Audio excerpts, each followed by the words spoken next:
NDTV Bharat news channel के पत्रकार सोहेब सलमानी ने बताया कि व्यापार सभा के विधानसभा अध्यक्ष एवं सपा नेता आकाश अग्रवाल ने कहा कि लोकतंत्र बचाने का अंतिम अवसर 2022 है और उत्तर प्रदेश में चुनाव की जनप्रतिक्रिया शुरू हो चुकी है। भाजपा ने राज्य की जनता का 4 वर्ष से अधिक समय बर्बाद कर दिया है। आकाश अग्रवाल ने कहा कि भाजपा की चालों से सावधान रहना है। भाजपा राग द्वेष से सरकार चला रही है और विधानसभा चुनाव आने तक भाजपा कई रंग दिखाएगी। आकाश अग्रवाल ने कहा कि पार्टी के कार्यकर्ता निष्ठा से सक्रिय रहे और राज्य में 350 सीट का लक्ष्य प्राप्त करने के लिए रात दिन काम करना पड़ेगा। आइए दिखाते हैं मीडिया से बात करते हुए व्यापार सभा के विधानसभा अध्यक्ष एवं सपा नेता आकाश अग्रवाल ने क्या कहा। नमस्कार, मैं आकाश अग्रवाल, गाजियाबाद 54 विधानसभा अध्यक्ष, समाजवादी व्यापार सभा, आपको नमस्कार करता हूँ। ये मेरे कोषाध्यक्ष माननीय हिमांशु सिंगल जी, ये उपाध्यक्ष ललित मोहन जी, आप सभी को प्रणाम करते हैं। आकाश जी, आप देखे होंगे अभी आपकी 5 तारीख को साइकिल यात्रा निकली है भाजपा सरकार के खिलाफ जी।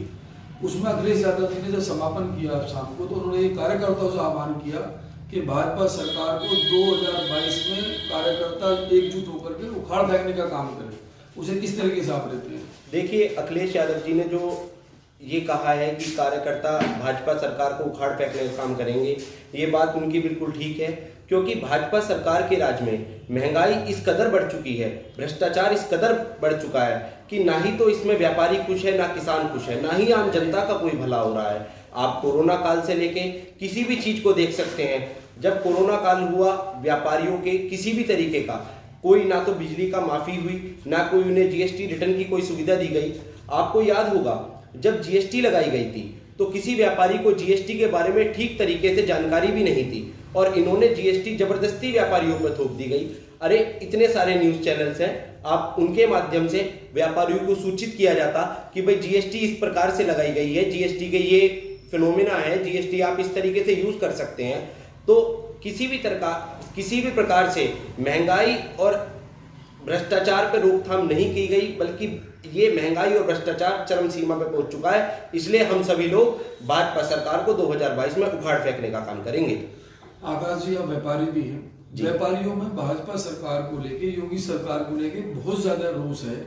कारण ये है उसका कि 5 दिन बाजार खुले हुए हैं, 2 दिन बाजार बंद हैं जी। सरकार ने अपनी आय बढ़ाने के लिए शराब के ठेके खोल रखे हैं जी, और व्यापार 2 दिन के लिए पूरा बंद है। व्यापारी इस बात से नाराज है, इस पर क्या आप कहना चाहेंगे? देखिए, रही बात शराब के ठेकों की, तो वो सरकारी दुकानें हैं, वो तो खुली रहेंगी, उसमें कोरोना नहीं फैलता। भाजपा सरकार के अनुसार सरकारी ठेकों पर शराब लेने वालों के लिए कोरोना नहीं फैलेगा, कोरोना फैलेगा व्यापारी की दुकान से। पुलिस वाले आते हैं, व्यापारियों के साथ बदतमीजियां करते हैं। कोरोना काल में या लॉकडाउन के समय पे मैंने अनेकों व्यापारियों के साथ ये बदतमीजियां देखी हैं कि पुलिस वाले आके उन पे लाठीचार्ज करते हैं, पुलिस वाले आके उनके शटर डाउन कर देते हैं, उन पे उल्टे सीधे चालान काटते हैं, उठा के थाने में बंद कर देते हैं। तो क्या व्यापारी इस देश की रीढ़ है, फाइनेंशियल रीढ़ है व्यापारी इस देश की, और व्यापारी के साथ इस तरीके की घिनौनी हरकतें व्यापारी बिल्कुल सहन नहीं करेगा। व्यापारी अब की बार भाजपा सरकार से हाथ धो चुका है।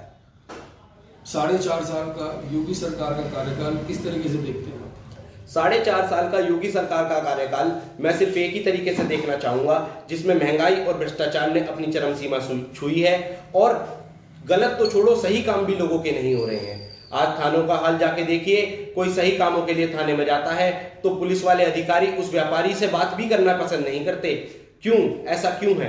क्या हम लोग टैक्स नहीं दे रहे हैं? क्या हम लोग कोई और काम सरकार के लिए नहीं कर रहे हैं? फिर भी व्यापारी का ऐसा अपमान हम सहन नहीं कर पाएंगे। आप इस समय प्रदेश में बहुत बड़ा मुद्दा है, आपने भी सुना होगा, सरकार ने हर चीजें आधार से लिंक कर दी है, जैसे गैस भी, आप बैंक का खाता भी।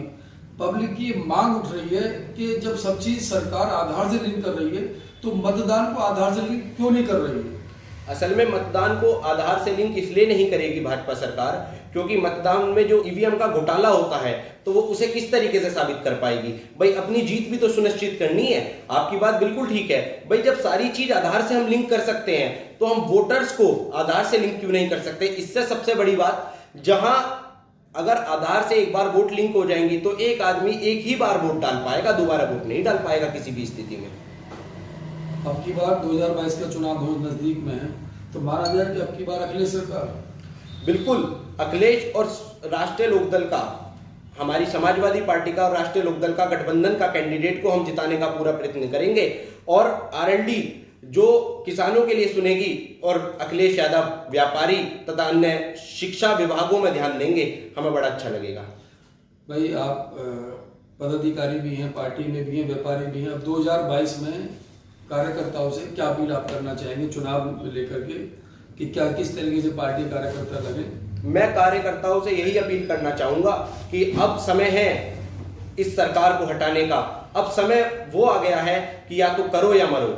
अगर अब की बार भी हमने अपनी जान नहीं लड़ाई तो क्या नाम है, हमें फिर से 5 साल का समय देना पड़ेगा। आप देख रहे हैं कि भाजपा सरकार ने राम मंदिर, अभी एक मामला भी खुला है, आप ही के विधायक हैं आगरा से पांडे जी, उन्होंने जमीन घोटाले का प्रमाण देकर के आरोप लगाया है, उस पर आप क्या कहना चाहेंगे? देखिए, मैं एक हिंदू हूँ, मेरी श्रद्धा राम मंदिर से जुड़ी हुई है। भगवान श्री राम मेरे आराध्य हैं, मैं सबसे पहले उन्हें प्रणाम करना चाहूंगा। दूसरी चीज मैं ये कहना चाहूंगा, मंदिर भाजपा ने नहीं बनवाया, मंदिर बना है लोगों के चंदे से। मंदिर क्या कोई सरकार या कोई भी ऐसा है जो भगवान को घर दे सके? ये तो भगवान की अपनी मर्जी है। रही बात, आप भाजपा सरकार कहती है हमने या तो सुप्रीम कोर्ट का, ये तो एक सुप्रीम कोर्ट का फैसला है, या तो प्रधानमंत्री नरेंद्र मोदी और योगी ये कहे कि सुप्रीम कोर्ट हमारे अनुसार चलती है, तो फिर तो कोई बात ही नहीं है। अगर न्यायालय को वो ये कह सकते हैं कि हमारे अनुसार चलता है तो फिर क्या है? तो इसलिए वो सुप्रीम कोर्ट का मामला है, उसको भाजपा सरकार अपना राजनीतिक स्तर बना रही है और कुछ भी नहीं है। रही बात घोटाले की, तो घोटाला हुआ जनता के पैसे का हुआ।